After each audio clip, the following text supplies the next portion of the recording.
conscience of the world. Hold on, don't give up. We will get through this.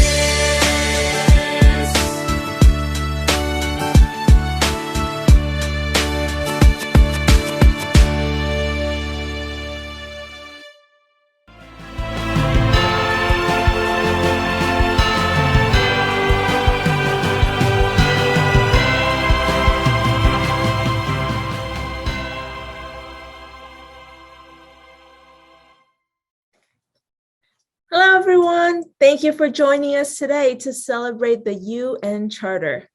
The UN Charter is the founding document of the United Nations, and it was signed on June 26, 1945 in San Francisco. The Charter came into force on October 24, 1945. While the works of the United Nations have widened due to new needs of today, its missions have been guided by the purposes and principles of the founding Charter. So to begin today's celebration, let's enjoy the video published by the United Nations in 2015. Please enjoy the video that will take us on a trip to the birthplace of the UN Charter.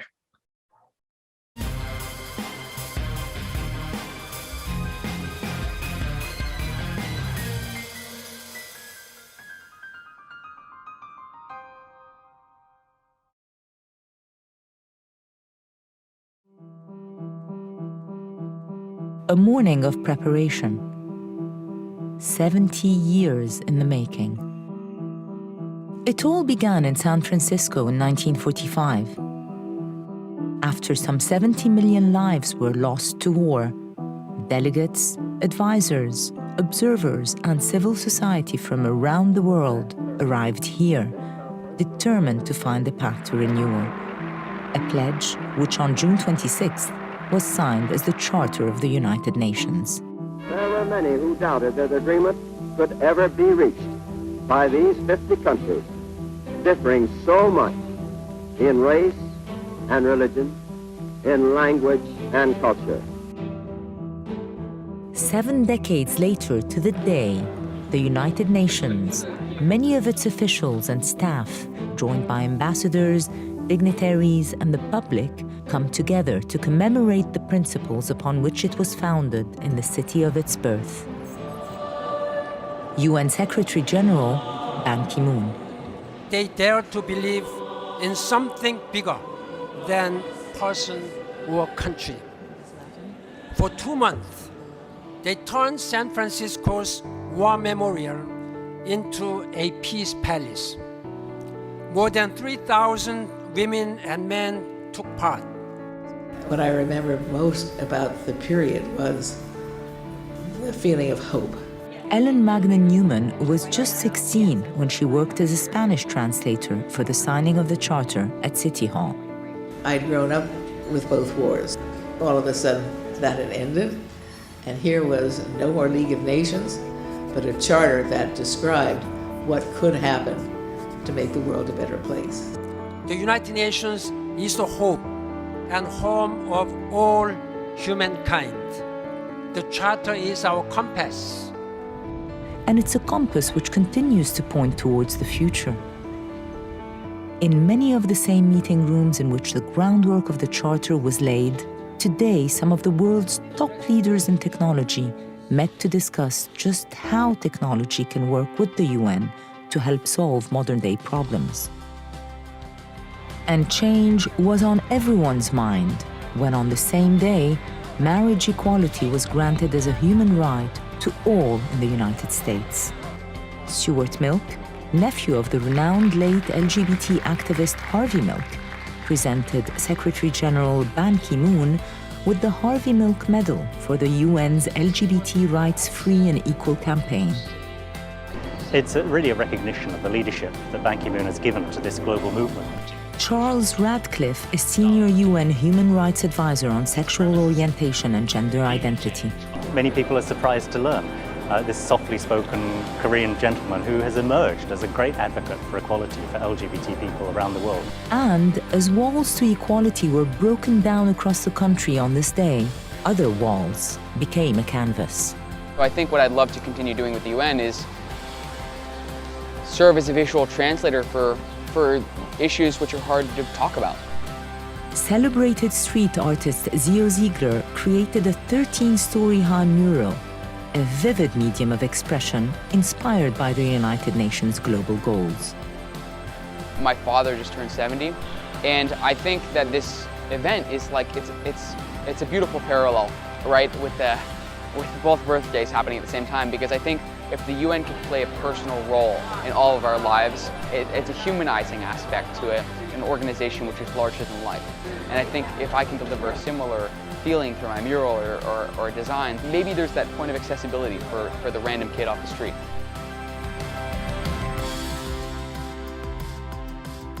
It's a mural that stands as a towering monument to the efforts and ideals that began 7 decades earlier, an enduring symbol of hope.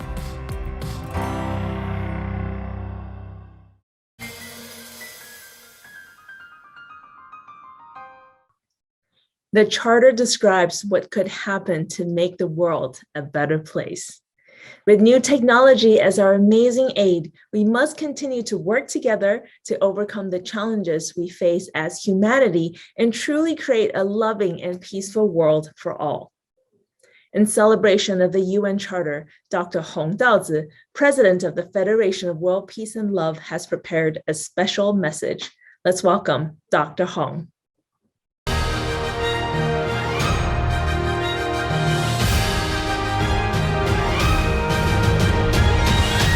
Distinguished guests, dear friends, ladies and gentlemen, good day. On April 21st, 1945, the United Nations Conference on International Organization was inaugurated in San Francisco, USA. 2 months later, on June 26, representatives of 50 countries signed the United Nations Charter, which came into effect on October 24th of the same year, establishing the United Nations. The United Nations Charter is an instrument of international law co-written by nations after suffering the scourge of wars. It stipulates the responsibilities, rights, and obligations of UN member states and codifies the basic principles for handling international relations, international security, social and economic development, as well as maintaining world peace and security. It reflects people's good intentions and consensus as they aspire to achieve peace and desire to maintain international security. The annual commemoration of UN Charter Day aims to remind everyone of the fact that the United Nations was established to uphold its mission of maintaining world peace and prosperity, to dedicate itself to global social development, to develop friendly partnerships, to promote international cooperation, and to resolve international disputes, regardless of race, gender, language, or religion. The United Nations strives to enhance and encourage respectful human rights and fundamental freedoms for all humankind, as well as to assert and maintain international justice. When global citizens work together for these common ideals, building a more peaceful and prosperous world is possible. Supporting and promoting the principles and spirit of peace, equality, justice, and development outlined in the United Nations Charter is the best way to resolve conflicts, maintain international peace and security, and overcome global challenges that human beings are facing.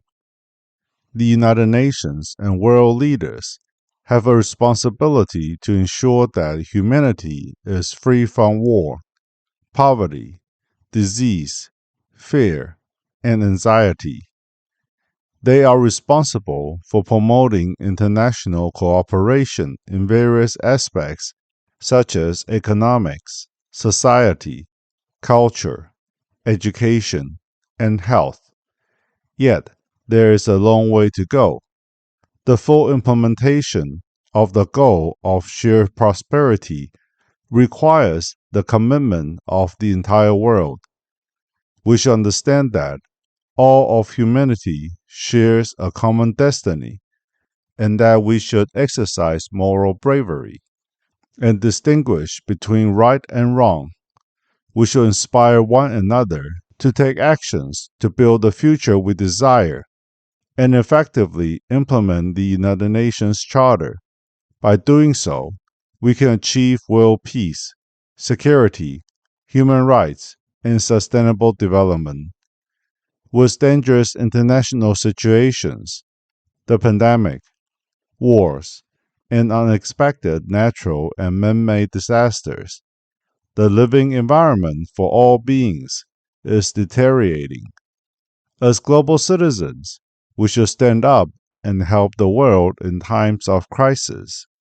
UN Secretary General Antonio Guterres once said, "Amid storming global seas, the UN Charter remains our moral anchor." At this critical moment, we need the awakening of conscience in everyone.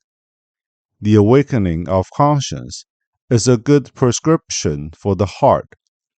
Each of us has an innate clear reservoir in our hearts, which is the conscience hidden deep within. With conscience, we can rediscover ourselves. By following the guidance of our conscience, we will respect human rights with true love and unite each other for cooperative action. Only then can the world have real peace and stability. The United Nations Charter was born from the awakening to the chaos of war. The awakening of conscience needs to be implemented in life. We can begin by first changing ourselves, then can we influence others, and subsequently turn the world around. The key lies in unity, continuous implementation of conscience-driven knowledge, and conscientious action. We should resolve disputes with love, coexist peacefully with all other beings in the world, and make personal contributions of goodwill and conscience, while connecting the forces of goodness and weaving them into a golden shield of conscience to defend world peace and harmony. Let us join hands to put the words of the United Nations Charter into action. On this historic anniversary, let us open a new chapter and make a commitment to peace for this and future generations. And let us all become peacemakers. We hope that the people of the world will work together to create more opportunities to resolve crises and pursue win-win situations to realize the common ideal of global peace. Blessings to you all. May conscience and good deeds prevail with our immediate awareness and actions. May our joint power of hope bring about peace.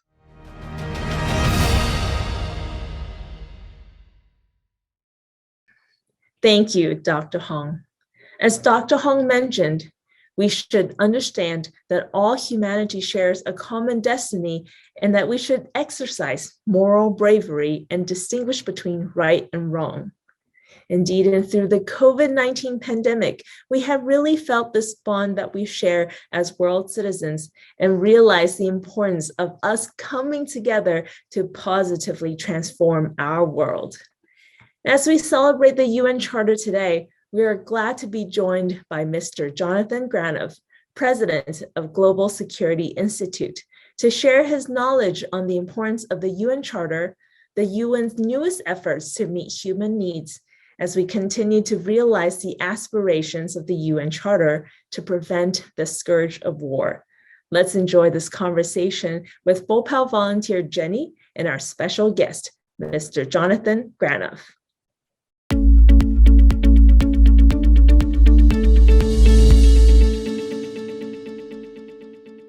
Hi, everyone.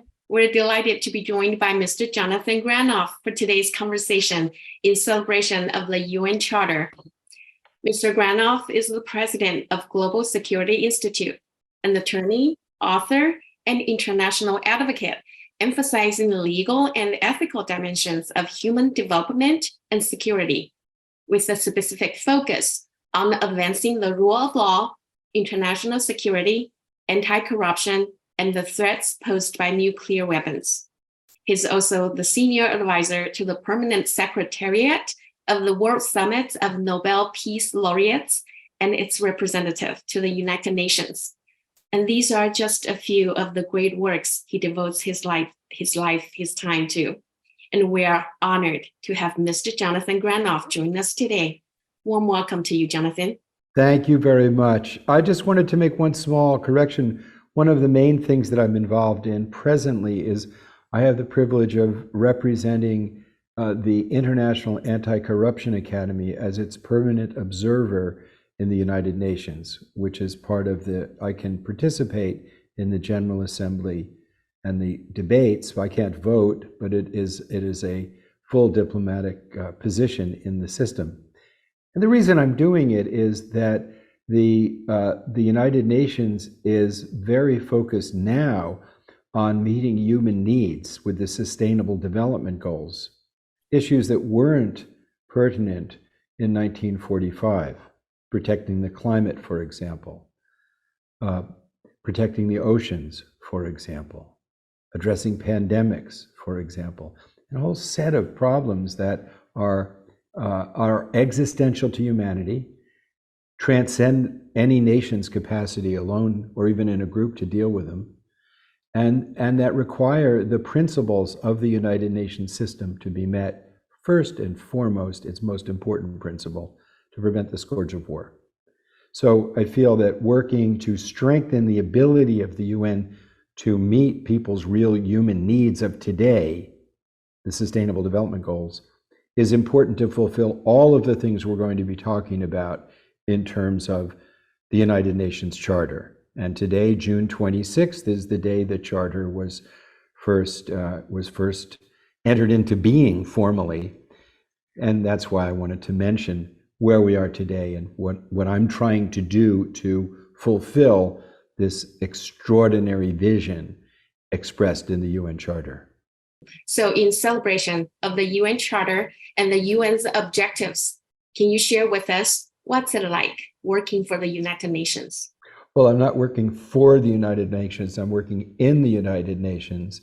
The institutions that work for the United Nations would be, say, if I was in the Secretariat, but my main institutional context is the General Assembly and the organs of the United Nations, like the Economic Social Council, so forth. What it's like in some senses a dog with 193 leashes on it. Imagine a place in which much of the work that needs to be done must be done by consensus, and that one nation can hold it up. It's an institution that is absolutely necessary for the world, but it is presently insufficient to accomplish its core mission because by choice, several nations are just simply ignoring the core principles of it. So it's a very difficult time. There's a war going on in Europe, in the Ukraine. And one of the permanent members of the Security Council, Russia, is trying to annex a nation that next to it, the Ukraine, and deny the sovereignty of a nation that the entire world recognizes as a sovereign state. And one of the core principles of the creation of the United Nations is the recognition of the sovereignty of nations.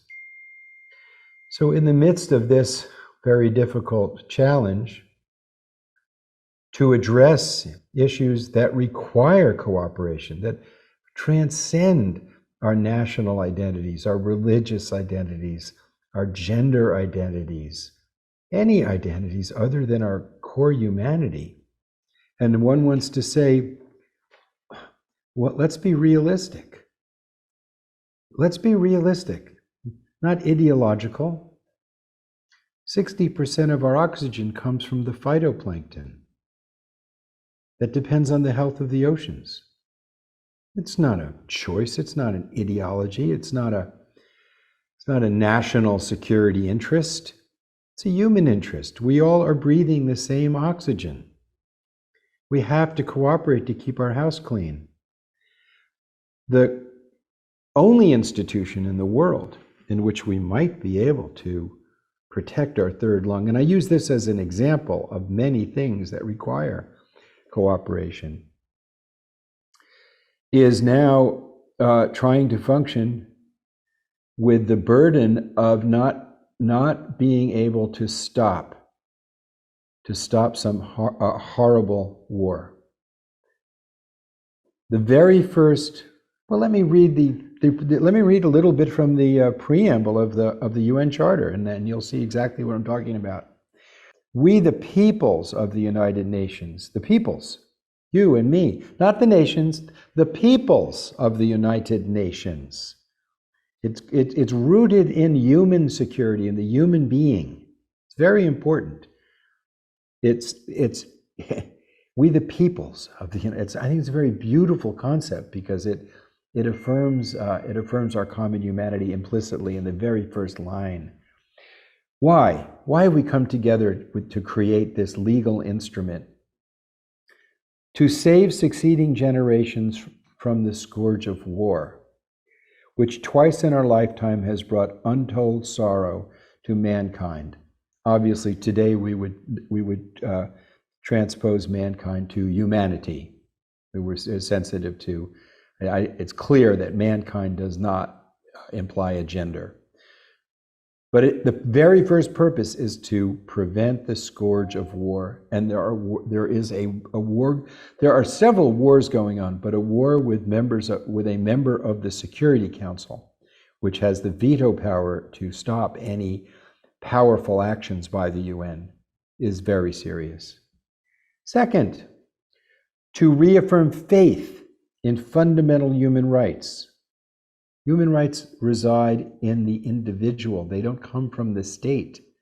They're inherent in our humanity, in the dignity and the worth of the human person, that the individual human person has value beyond market value, beyond being able to produce or consume goods and services, but based on the dignity of each person, in the equal rights of men and women and the nations large and small, equity, justice for all, and to establish conditions under which justice and respect for the obligations arising from treaties and other sources of international law can be maintained, like international humanitarian law, the laws regarding the use of force in a war, not to attack civilians, not to use disproportionate force beyond military objectives, not to terrorize, and to promote social progress and better standards of life in larger freedom. So I read this and I say, to reaffirm faith in fundamental human rights, and we know there are major countries in the world that don't believe that the rights of their citizens arise inherently in their being human, but that their rights come from the largesse and power of the state. In a sense, they view people's fundamental freedoms as licenses. But the fact is, they have signed this charter, and the price of hypocrisy exists. It exists in all countries and exists in all of us, you and me. I have aspirations of being fully human, and I don't feel that I've met them. But what's important is, without fundamental freedoms in a government, without the right of criticizing a government, corrections can't be made. My government, I'm from the United States, has made many mistakes. But I'm free to criticize the government. In fact, I'm encouraged to criticize the government in order to improve it. In my family, my wife is perpetually criticizing and improving me by virtue of that. So are my children. But in authoritarian regimes, where there's one political party or one person, that correction's very difficult. That's why fundamental freedoms are so important, and that's in here. And then it continues, the Charter continues. And for these ends, it stated its purposes, and in order to accomplish these ends, the presently 193 nations pledge to practice tolerance and live together in peace with one another as good neighbors, and to unite our strength to maintain international peace and security, and to ensure by the acceptance of principles and the institution of methods that armed force shall not be used save in the common interest, and to employ international machinery for the promotion of the economic and social advancement of all people. So this is the vision of the UN, but this vision has thus far exceeded our grasp. But without this vision, we can't move in the direction we need to move. So I say to those cynics who would say, well, we haven't achieved all of this. They have no idea how many catastrophes have been avoided by virtue of having a place and an institution in which people can talk to each other. The last weeks I've been working on a statement that will be a declaration of all the heads of state of the world relating to the 2030 agenda of the United Nations, the Sustainable Development Goals. So in this context, I'm able to speak with the representatives of all the world's nations, including the Russians, in a very formal, focused way of where can we find agreement to address poverty, gender inequity, environmental catastrophe. How can we work together to address these issues? There is such a place. So in the midst of these conflicts, in the midst of these problems, the UN is absolutely indispensable. And I have a lot of respect for FOWPAL, the organization that you represent, because it calls for a deeper understanding of what makes us human, and is perfectly comfortable talking about love, which is so important. And you know, I often wonder why people are comfortable invoking love of their religion or love of country or love of their ethnicity and go to war and invoke love of those things. But when we say, oh no, love should be part of our working together, they call us idealists. Just like they call us idealists when we say, let's protect the oceans, let's protect the climate, let's live in peace. In the nuclear age, anything less, in my opinion, is truly mythical and unrealistic. Anything less than calling us to our higher humanity, and not just the bottom line, is unrealistic. And so I think that it's very important to have organizations like yours that call for the realization of the greatest gift of our humanity, which is love and living in peace with ourselves and one another. Thank you. Thank you very much for sharing the fundamental freedom in your household, in your family. And it's also very important that we extend that that ideal to include all humans and the whole world into one. So we can, the human rights and in also all the challenges and difficulties that we're facing, you know, we can gather more collaborative efforts to address it. And thank you for citing the UN Charter with us. It's a it's a great reminder for each one of us. All right, and then with the UN Charter as fundamentals, as you said previously, that so UN, bearing so, I would say like responsibilities, and also as a reflection of what's going on in the whole world, to remind the whole world of all the challenges, even though it doesn't happen within our own country, and what we're facing. You said UN Charter, United Nations really is indispensable. But would you like to add more? What, like Sure. today? Sure, I'd like to talk about there are over 500 treaties that the UN is the repository for. Much of the background that we take for granted in our daily lives depends on the structure of the UN, the treaties that are created amongst nations in the context of the UN. Let me give an example. We fly all over the world. Well, where do you live? You live in Los Angeles? San Francisco. San Francisco, okay. So you live in San Francisco, and there's you drive on the right-hand side of the road in San Francisco. True. As I do in New Jersey. But people in the United Kingdom drive on the left-hand side of the road. So we have different protocols for driving amongst the different nations. But we couldn't have different protocols for flying an airplane landing an airplane. So there's protocols for airports all over the world. So there's a treaty governing the protocols for landing airplanes.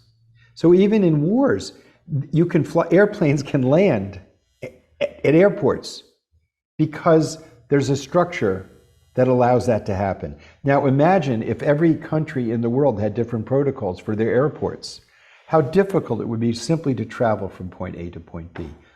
There's similar protocols for trade. There's a treaty, a convention on arbitration that's included in almost every single international financial and commercial agreement. I'm wearing a suit, and this suit says it's made in one country. I haven't looked at it. It might be Malaysia, Indonesia, Canada, the United States, but the material may have come from a totally different country, the financing from another country. Just the very clothing we wear, the food that we eat comes from all over the world, with people involved in the commercial production of it from all over the world, and the energy, whether the fuel for it, could be from Azerbaijan, from Saudi Arabia, from the United States, from Canada, anywhere.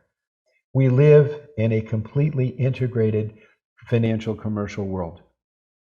Now, without the UN, if you had a dispute, a commercial dispute between yourself and someone else, and there's always disputes in human interaction. That's why law is so important, because law says we're not going to resolve our disputes by killing it by force. We're going to abide by rules that we agree upon, and we'll have a third party resolve our disputes.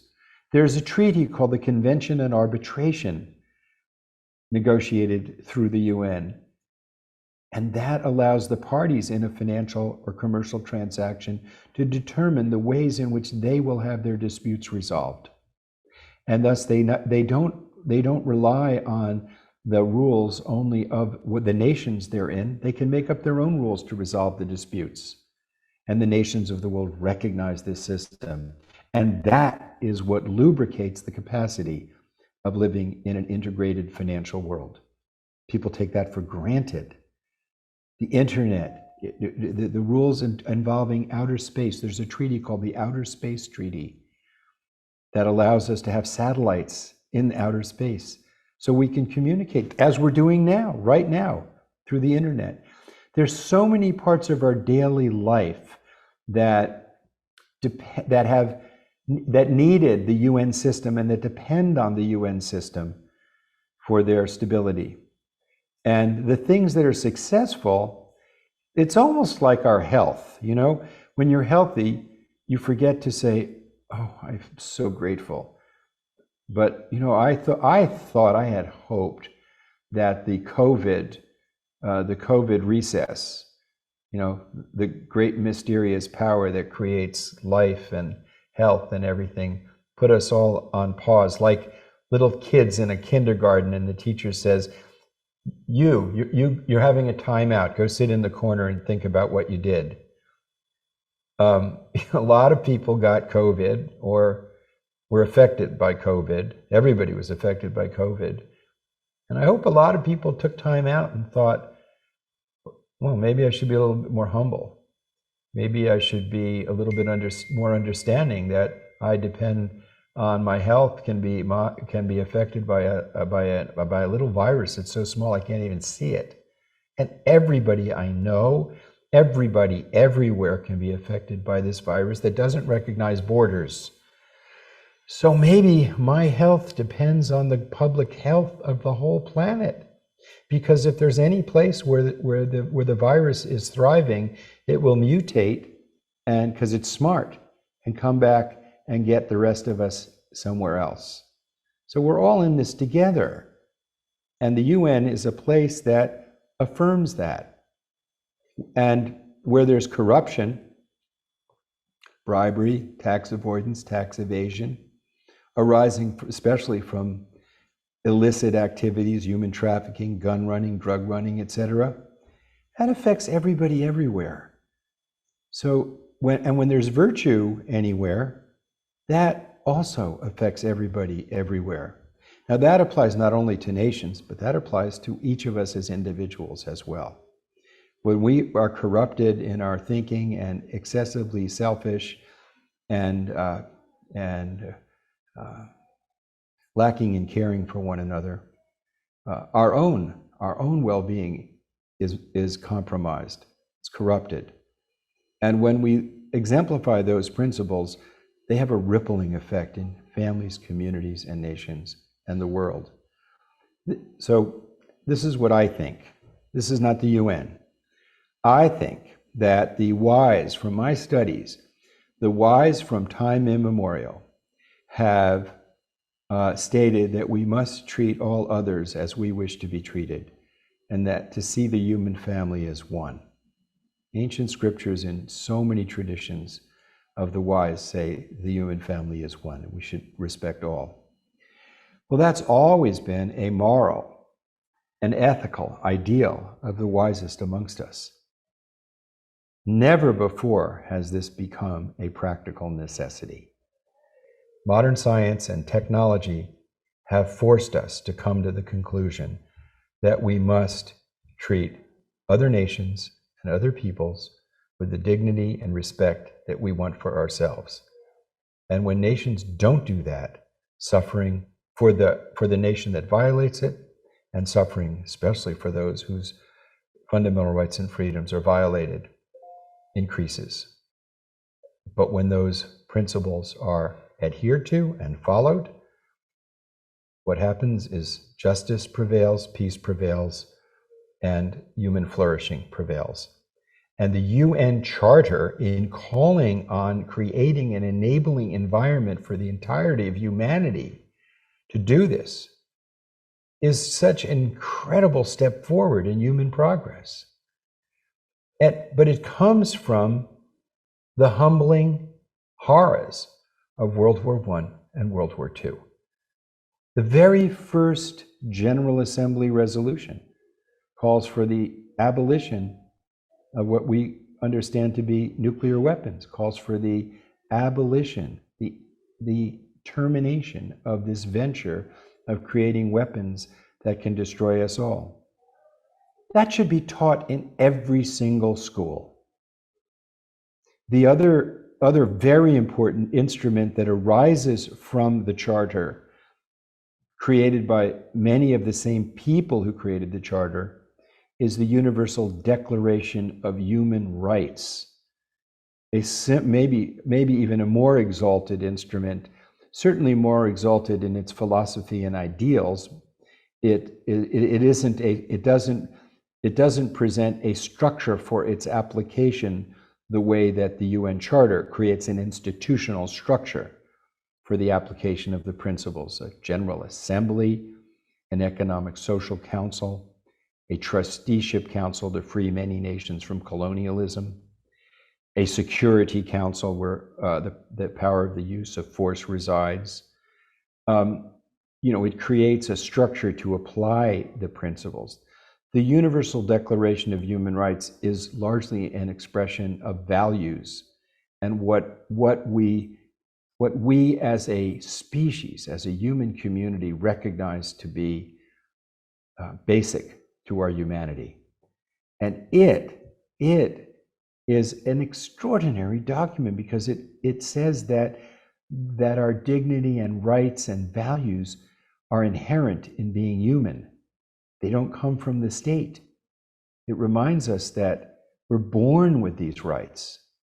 That's a very powerful idea that should curtail and constrain the most powerful to respect the dignity of the weak and care for the least amongst us.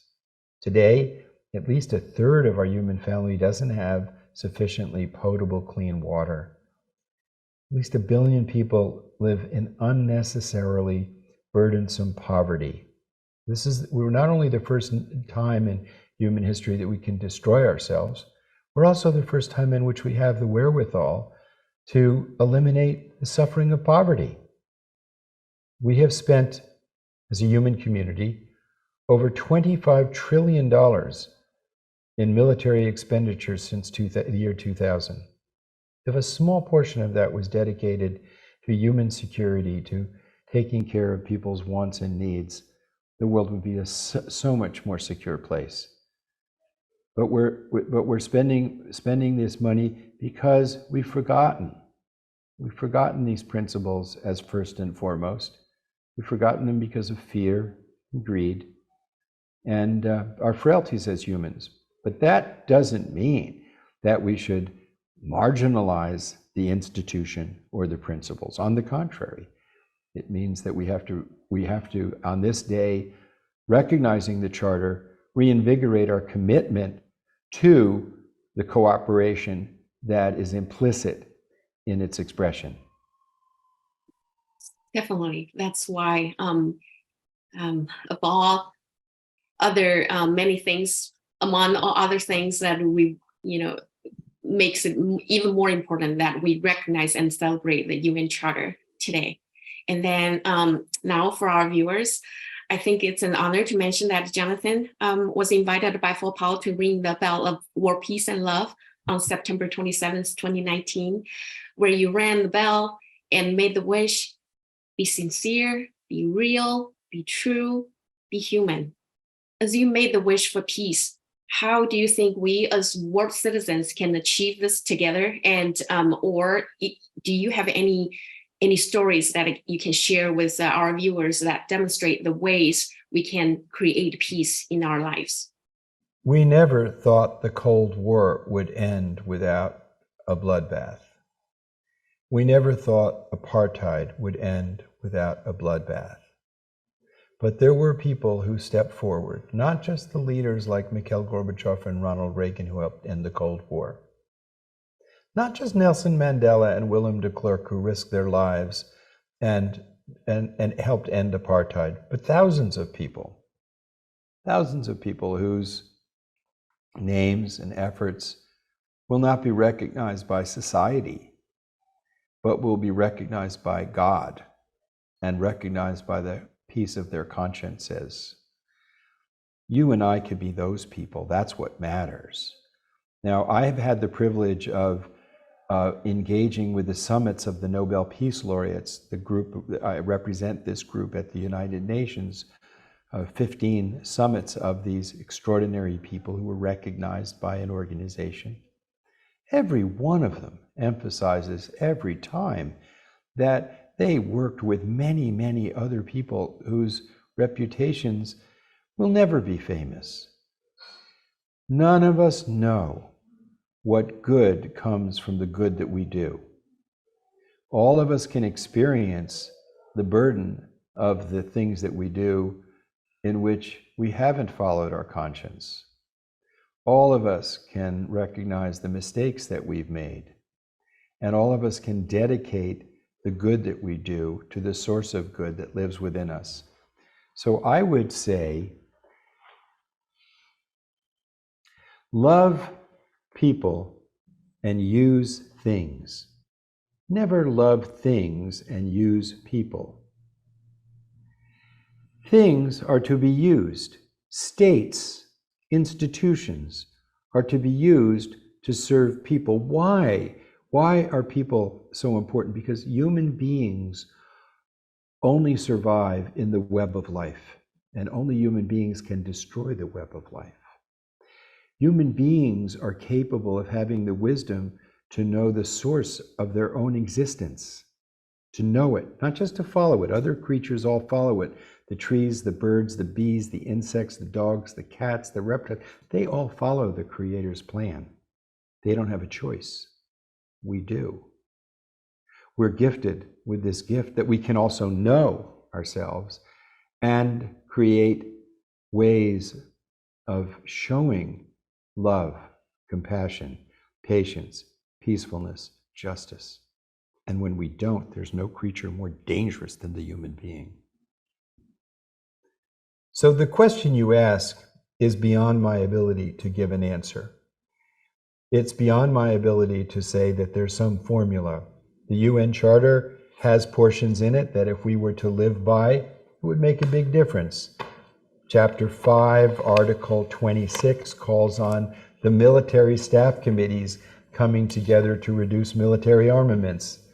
That would be a good step. Maybe. I think so. They haven't done it. There's many things that appear that could be done. We should immediately get rid of nuclear weapons. We should immediately set aside a way of classifying these existential threats that are new, that didn't exist in 1945, and have an agreement that we will affirmatively deal with these identify and deal with these existential threats differently than everything else. We have to. But those are beyond the reach of most of us. And we have to have politicians and diplomats who engage in them.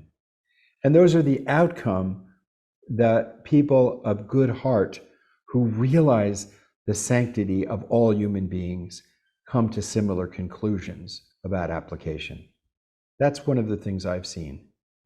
So the key is to find that love of people in your heart, because only human beings have the capacity of knowing the mystery of the Creator. And each human being is therefore precious.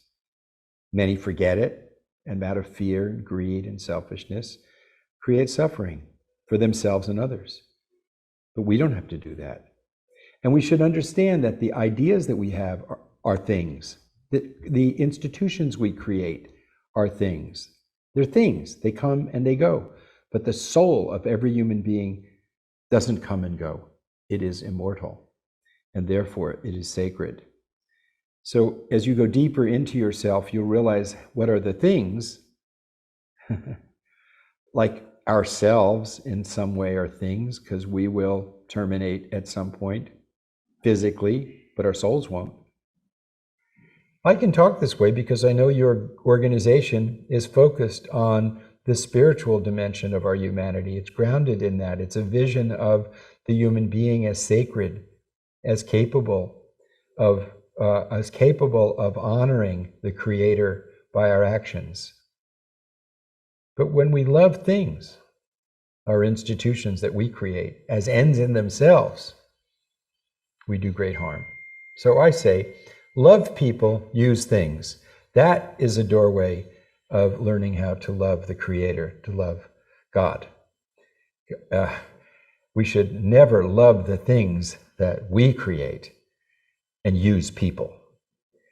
And the institutions that are based on fundamental freedoms of the human being, the inherent human rights in people, they lead to institutions that are beneficial, to treaties like the Nuclear Non-Proliferation Treaty that calls for negotiating the elimination of nuclear weapons, like the International Criminal Court that says that the conduct of heads of state and conduct of anybody that violates international criminal law should be prosecuted, should be stopped.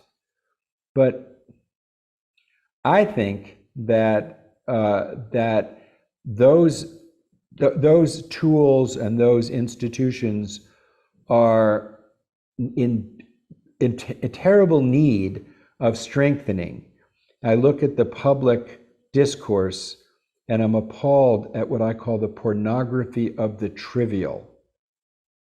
And by that I mean blowing things out of proportion as if they were very important and diminishing the importance of things that are really important. So the way people express their sexual preferences, whether you agree with it or not, it is not as important as working together to protect the climate of the planet, working together to get rid of nuclear weapons. It may be important, but not at the same level. And if you follow the political discourses now, my goodness, how much time is spent on things that don't matter very much, and how little is spent on things that matter very much. So I think people need to get informed about the issues that affect all of us and ask questions of our political representatives and our leaders. And that goes for people in leadership positions in many institutions at every level, because the world is so integrated. What are you doing to protect the climate? What are you doing to protect the environment? We need to ask ourselves in our schools and our institutions, our religious institutions, what are you doing to eliminate corruption, selfishness, greed?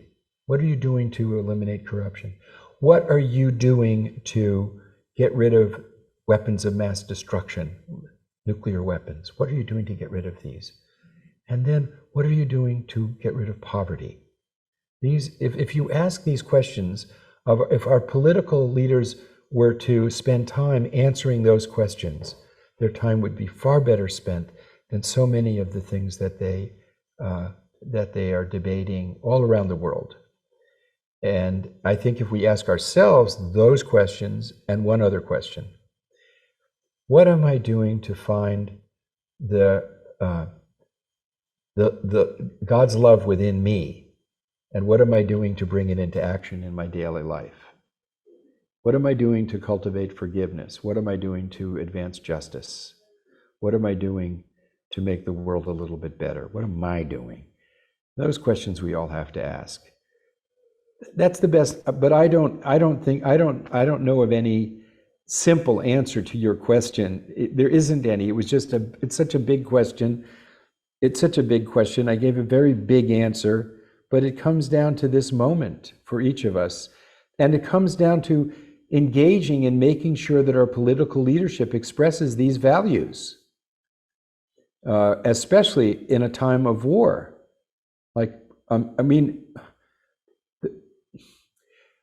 We should never demonize those who violated the laws to perpetrate a war, because at some point we have got to come together.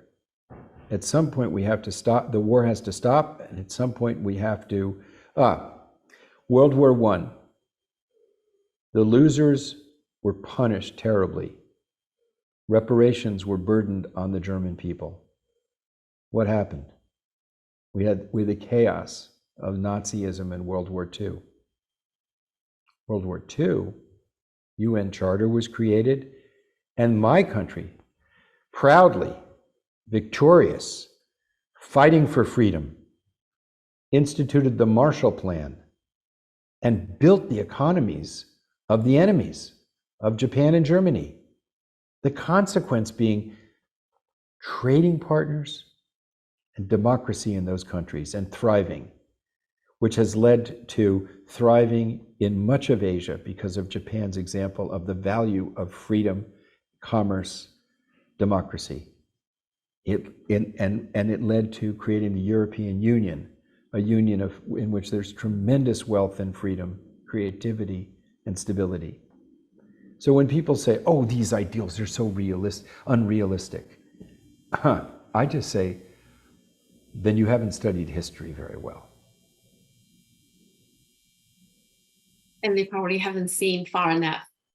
they don't have this insight. I mean, maybe we don't see the immediate results like, tomorrow or next week, but in the long run, it's good for the greater good.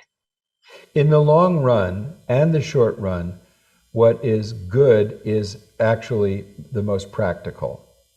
What is immoral, unjust, violent is not good in the short run and the long run. As Mahatma Gandhi said, the only way to peace is through peace. Well noted and well said. And finally, what is your message of love and peace to the world? You mentioned you said so many phrases that I could quote, but the final message of love and peace to the world, please. Don't ever win an argument with your conscience. Make sure your conscience wins every argument that it poses to you. What a beautiful message, Jonathan. Once again, thank you for joining us today and sharing your thoughts with us. We hope our viewers feel inspired to take actions. Thank you so much, Jonathan. Thank you for your time. I'll see you hopefully soon.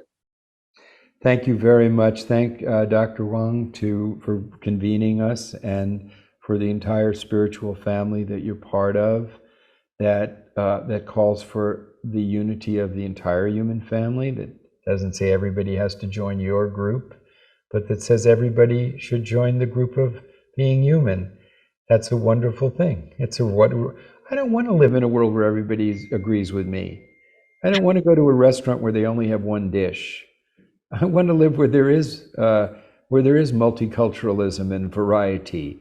That's just much more. That's just much richer.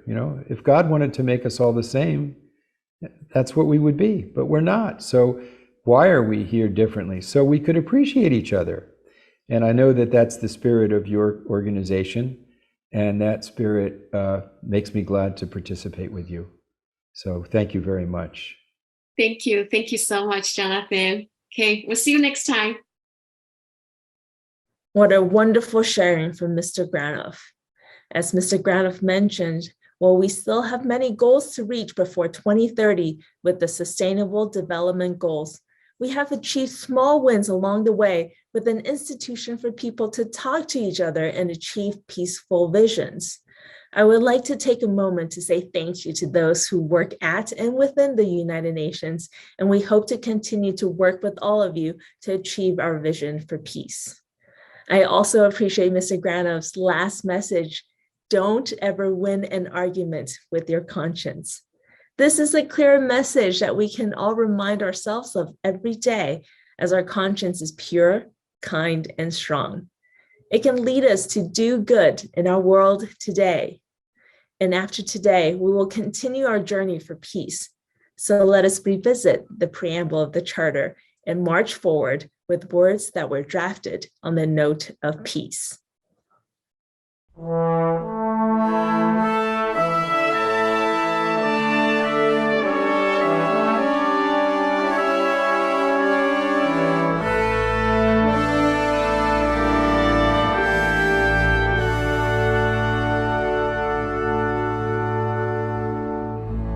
We, the peoples of the United Nations, determined to save succeeding generations from the scourge of war, que 2 veces durante nuestra vida ha infligido a la humanidad sufrimientos indecibles, وأن نؤكد من جديد إيماننا بالحقوق الأساسية للإنسان وبكرامة الفرد وقدره وبما للرجال والنساء والأمم كبيرها وصغيرها من حقوق متساوية. 创造适当环境，彼可维持正义，尊重由条约与国际法其他渊源而起之义务，久而浮现。 à favoriser le progrès social et instaurer de meilleures conditions de vie dans une liberté plus grande.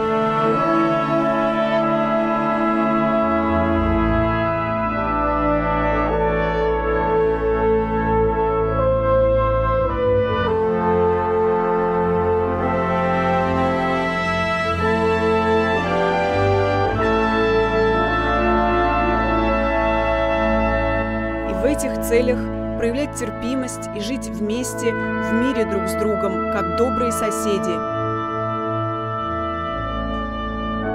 وأن نضم قوانا كي نحتفظ بالسلم والأمن الدولي.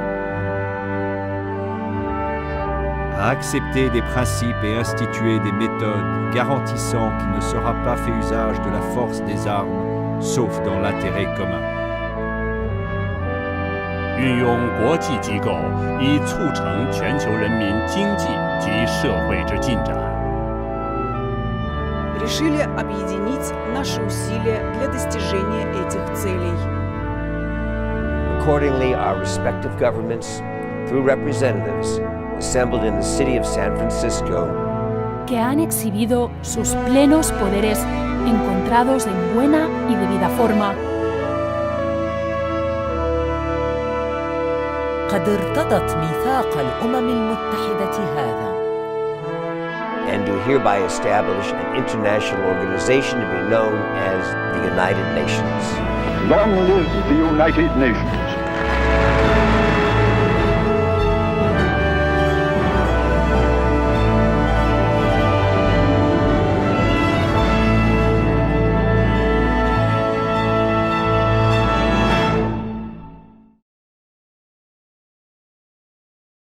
Our world is a beautiful place, and we should not let the scourge of war disrupt the beauty we all share and create together. Let us continue to work together, the journey of creating culture of peace with love and conscience. Thank you all for joining us today. Our next events will be July 25th for the 4th anniversary of the UN's adoption of the International Day of Conscience, and July 30th for the International Day of Friendship. And at the end of the program, please enjoy the song we have prepared for you, A Prayer for Peace. Let us find peace with the music and let our conscience win always. Thank you once again. We'll see you next time.